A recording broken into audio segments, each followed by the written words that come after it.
새날을 여는 새벽 말씀 나눔입니다. 오늘은 2024년 2월 5일 월요일이고 말씀을 전하는 저는 강민 목사입니다. 오늘 우리가 함께 나눌 말씀은 로마서 1장 1절로부터 7절 말씀입니다. 예수 그리스도인 종 바울은 사도로부터 부르심을 받아 하나님의 복음을 위하여 택장함을 입었으니 이 복음은 하나님이 선지자들을 통하여 그의 아들에 관하여 성경에 미리 약속하신 것이라. 그의 아들에 관하여 말하면 육신으로는 다윗의 혈통에서 나셨고 성결의 영으로는 죽은 자들 가운데서 부활하사 능력으로 하나님의 아들로 선포되셨으니 곧 우리 주 예수 그리스도이시니라. 그로 말미암아 우리가 은혜와 사도의 직분을 받아 그의 이름을 위하여 모든 이방인 중에서 믿어 순종하게 하나니 너희도 그들 중에서 예수 그리스도의 것으로 부르심을 받은 자니라. 로마에서 하나님의 사랑하심을 받고 성도로 부르심을 받은 모든 자에게 하나님 우리 아버지와 주 예수 그리스도로부터 온 은혜와 평강이 있기를 원하노라. 로마서 1장 1절로부터 7절입니다.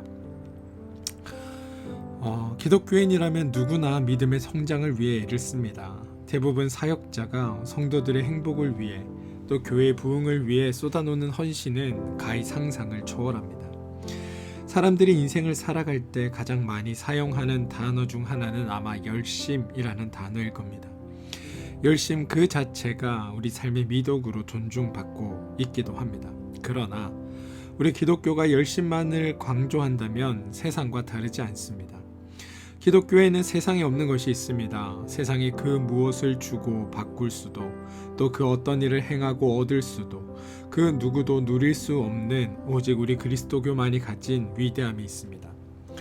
열심을 내는 것은 아름답지만 이 열심에는 반드시 지혜가 수반되어야 합니다.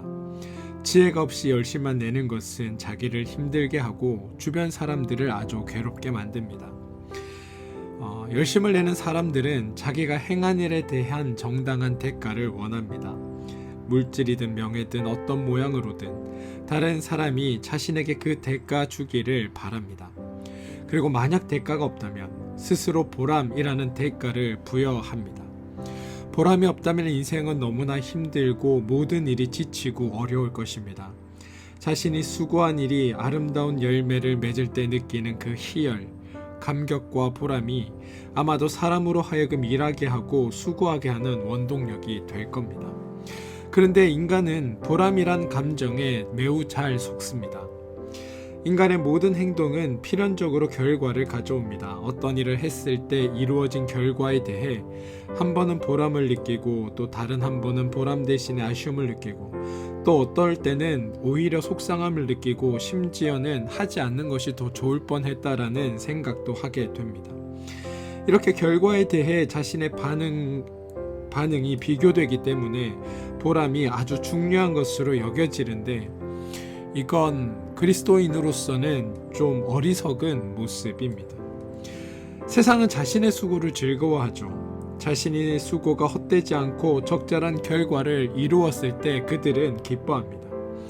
수고하지 않으면 얻을 수 없는 것이라 생각하기 때문입니다. 그래서 행하지 않은 자는 얻지도 누리지도 못하는 것이 세상의 원리입니다. 그런데 여러분, 저와 여러분은 세상에 살지만 하나님을 믿는 자들입니다.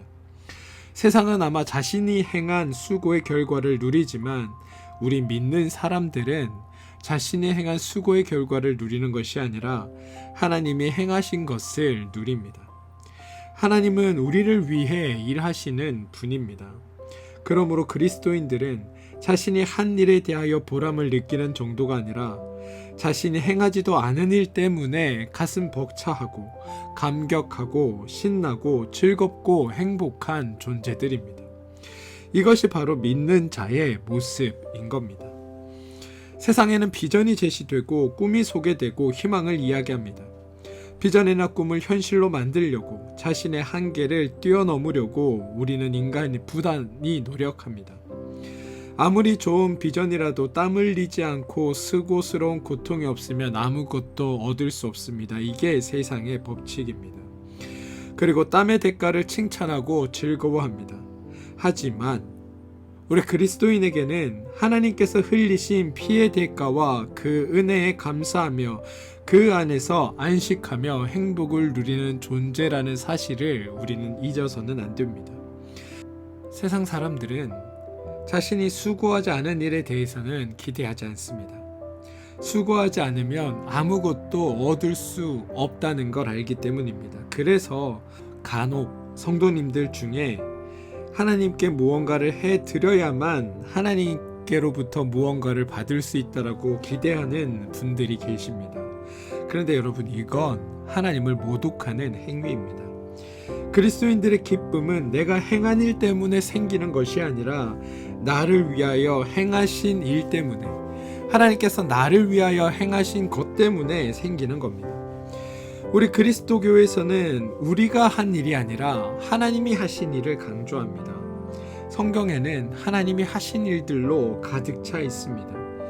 그리고 우리는 그 하나님이 하신 일의 결과를 누리는 존재입니다. 성경은 처음부터 끝까지 하나님이 우리를 위해 무엇을 하셨는가에 대한 고백들의 이야기입니다. 말씀의 시작이 하나님이 하신 일, 즉 태초에 하나님이 천지를 창조하셨다라는 이 선언부터 시작함과 동시에 구약 전체가 하나님이 우리를 축복하시고 도우신 행적을 기록하고 있고, 우리가 하나님으로부터 창조받은 피조물임에도 불구하고 우리가 하나님의 존재를 모르고 천둥벌거숭이처럼 마음대로 다니다가 어떤 문제와 고난 앞에 스스로 해결할 능력을 잃었을 때 하나님께서 찾아오셔서 이 문제들을 어떻게 해결하시는지에 대한 이야기가 구약 성경에 가득합니다. 신약으로 넘어오면 복음서에 보시면 예수님이 이 땅에 오셔서 우리가 이 땅에 살면서 행할 일들을 제시한 것이 아니라 예수님 자신이 우리를 위해 무엇을 하실 일들을 말씀하셨음을 보게 됩니다. 예수님의 사역의 대표적으로 표현한 곳이 마태복음 4장 23절인데요. 이렇게 이야기합니다. 예수께서 온 갈릴리에 두루 다니사 회당에서 가르치시며 천국 복음을 전파하시며 백성 중에 모든 병과 모든 약한 것을 고치시니, 이렇게 되어 있습니다. 여기서 강조하고 있는 것은 가르치며 전파하시고 복된 소식을 우리에게 들려주시고 알게 해주신다라는 것에 집중되어 있습니다.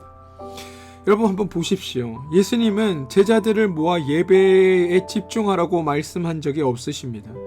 제자들에게 예배에 성공하는 자가 모든 곳에 성공한다, 가는 곳마다 단을 쌓아야 하나님께 복을 받는다, 하나님께 붙들린 예배자가 되어야 한다라고 말씀하지 않으셨습니다. 대신 하나님은 너희가 하나님과 원수 되었다, 하나님을 찾지도 아니하고 예배하지도 아니하였었다, 그러나 내가 와서 너희를 위하여 십자가에 죽을 것이고 무덤에서 일어나 너희를 구원할 것이고 너희를 새로운 피조물로 만들고 너희가 하나님을 예배할 수 있는 존재, 다시 말해 성도로 만들어낼 것이다 라고 말씀하셨습니다. 다시 말해 예수님은 하나님이 행하실 일, 그래서 예수님에게 일어난 일을 말씀하십니다. 또 그것을 통해 제자들에게 어떤 변화와 어떤 일들이 생겨나는지에 대해 선포하신 것이 예수님께서 하신 일들이라는 겁니다. 또 예수님은 제자들을 모아놓고 새벽으로 밤으로 기도회를 여시지 않으셨습니다. 예수님은 제자들에게 기도는 만사를 변화시킨다, 기도할 수 있는데 왜 걱정하느냐, 이런 말씀을 하지 않으셨습니다. 대신에 예수님은 너희가 하나님을 몰랐기에 하나님을 찾지도 구하지도 않았다, 그러나 내가 너희의 죄를 씻을 것이며 너희로 하여금 하나님의 자녀가 되게 하겠다라고 말씀하셨습니다. 다시 말해 예수님을 통해 변화될 우리의 모습을 말씀하고 계셨다는 겁니다. 또 예수님은 제자들을 모아놓고 성가대를 조직하고 찬양대를 조직해서 날마다 주님 앞에 찬송을 드린 것도 아닙니다. 예수님은 제자들에게 찬송을 불러 심령을 열게 해야 하나님의 사람들이 하나님의 말씀을 잘 받아들인다, 찬송에는 능력이 있다, 역사하는 힘이 있다라고 말씀하지 않으셨습니다. 대신에 너희는 피리를 불어도 울지 않는 자였고 하나님에 대하여 아무런 반응을 나타내지도 않는 자였다. 그래서 내가 왔고 너희를 구원하고 성령을 보내어 너희의 입술로 하나님을 찬양할 수 있는 존재로 만들어 줄 것이다 라고 말씀하셨습니다. 다시 말해 하나님이 하실 일, 하나님이 일하셔서 변화될 우리의 모습을 예수님께서는 보여주시고 말씀하시고 가르쳐 주셨다는 겁니다. 그래서 우리가 해야 할 건 말씀을 통해 예수님의 일하심으로 말미암아 우리에게 일어난 일들에 우리는 집중해야 합니다. 하나님의 행하심으로 인해 우리에게 일어난 일들이 무엇인지에 우리는 집중해야 합니다. 하나님이 누구인지 알게 됨으로 인해 하나님의 백성의 삶이 무엇인지를 가르쳐 주시는데, 그것이 무엇인지, 내 삶이 하나님으로 인해 어떻게 바뀌게 되었는지 여기에 집중하는 것이 믿는 우리가 해야 할 일들이라는 겁니다. 사랑하는 성도 여러분, 우리 그리스도교는 내가 일을 해서 결과를 얻어내는 종교가 아닙니다. 우리 그리스도교는 은혜를 받아내기 위해 수단과 방법이 존재하는 종교가 아닙니다. 오직 하나님이 행하신 것들에 대하여 누리는 것만이 우리에게 있는 일입니다. 여러분, 기도는 일이 아닙니다. 기도를 통하여 안 되는 것을 되게 하는 것이 기도가 아닙니다. 교회가 기도를 통해 하나님이 안 된다고 하는 것을 기어코 되게 하려 한다면 그것은 하나님을 이기려고 하는 시도이고 하나님을 모욕하는 겁니다. 기도는 일이 아니라 하나님의 은혜를 누리는 수단이고 방법입니다. 하나님의 마음을 이해하고 깨닫게 되는, 하나님의 뜻을 알게 되는 방법이 기도인 겁니다. 찬양도 여러분 일이 아닙니다. 찬양을 통해 감사와 기쁨을 만들어내는 것이 아니라 이미 하나님이 나에게 주신 기쁨과 행복을 찬양을 통해 드러내고 표현하는 것이 찬양이기에 찬양은 일이 될 수 없습니다. 찬양은 하나님의 은혜를 누리는 수단에 불과합니다. 우리 그리스도교의 핵심은 하나님이 일하신 것을 알고 그 결과를 누리는 것에 있음을 잊지 마십시오. 따라서 어떤 결과를 만들어내려고 일하지 말고 하나님께서 일하신 결과가 무엇인지를 알고 그것을 누리는 것이 성도로서 마땅히 해야 할 일임을 기억하시기 바랍니다. 여러분, 성경에서 가르치는 복음의 결론은 저와 여러분이 예수 그리스도의 것, 다시 말해 하나님의 자녀라는 것에 있습니다. 우리는 예수 그리스도의 것, 이것을 다르게 표현하면 예수님이야말로 우리의 주인 되신다, 우리의 주 되신다 라는 표현으로 바꾸어 말할 수 있습니다. 그런데 여기서 우리가 주의해야 할 개념이 있습니다. 바로 이 주인이라는 말인데요. 이 주인이라는 말에서 우리는 소유, 지배, 통치, 명령, 다스림 이런 것들을 떠올립니다. 그러다 보니 예수님이 말씀하시면 반드시 종으로서 그것을 지켜야 한다라고 생각하는 거죠. 그런데 이건 죄된 관심입니다. 성경에서 말하는 주인이라는 단어의 근본적인 의미는 종인이 따라야 된다가 아니라 주인이 가지는 책임과 돌봄에 그 초점이 맞추어져 있습니다. 종이어서 그 주인의 말에 따라야 되는 것이 핵심이 아니라 주님이 우리의 주인 되시기에 주님이 우리의 삶을 책임지시고 돌보셔야 할 책임을 가지고 계시다라는 게 성경이 주님을 우리의 주인이라고 이야기할 때 초점이라는 겁니다. 하나님은 우리를 예수 그리스도의 것이라고 부르셨다. 이 말은 이제 하나님이 우리의 책임자 되신다, 하나님이 우리를 돌보신다, 하나님이 우리를 관리해 주신다, 이 의미입니다. 하나님의 종이 아니라 하나님이 우리의 주인 되심으로 말미암아 우리를 책임지시고 우리를 돌보시고 우리를 관리하신다. 이게 주님은 나의 주인입니다 라고 고백하는 이 고백 속에 담겨있는 의미입니다. 우리가 이 사실을 분명히 알아야 우리의 믿음이 달라지게 됩니다. 하나님이 우리의 주인이시고 우리는 하나님의 소유된 존재입니다. 성경은 하나님 앞에 저와 여러분이 어린아이 같아야 한다고 이야기합니다. 그런데 이 말은 우리가 하나님 앞에서 어리광 부리고 애교를 부리라는 말이 아니라 어린아이처럼 하나님의 돌봄이 필요하다라는 의미입니다. 우리가 하나님 앞에 어린아이와 같다라고 하는 말씀의 의미는 하나님이 우리의 부모 되어 주신다, 하나님이 우리의 부모 되어 주시기에 하나님의 책임 아래, 하나님의 돌보심 아래, 하나님의 공급하심 아래 부족함 없이 살고 있으라라는 말입니다. 저는 이것이 우리에게 알아져야 합니다. 여러분 생각해보면 구원은 하나님의 일 아닙니까? 십자가 지는 것은 예수님의 일입니다. 사람을 낚는 어부가 되게 하는 것도 예수님의 일입니다. 성령을 보내시는 것도 예수님의 일입니다. 땅끝까지 이르러 증인이 되게 하시는 것도 예수님의 일입니다. 성도로 승리하게 하는 것은 성령님의 일입니다. 우리의 일은 하나님이 행하신 것 안에서 다만 행복을 누리는 것입니다. 하나님이 행하신 것 안에서 억압받던 모든 것으로부터 자유함과 해방을 얻어내는 겁니다. 심지어 그게 죽음이라 할지라도 죽음이 우리를 영원히 억누르지 못한다는 그 자유함을 누리는 것, 그게 성도의 일인 겁니다.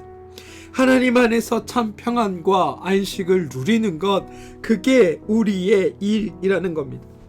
우리가 하나님을 나의 주인이라고 할 때 주인을 위해 내가 할 일을 생각하는 것이 아니라 그분의 주인됨으로 말미암아 내가 누릴 행복, 내가 가지는 평안함을 발견하고 그것을 누리는 것에 우리가 집중할 때, 그리고 그 삶을 살아갈 때 그것이 하나님의 소유된 백성으로서의 삶이라고 성경은 우리에게 말하고 있다는 사실을 여러분 기억해 주시기 바랍니다.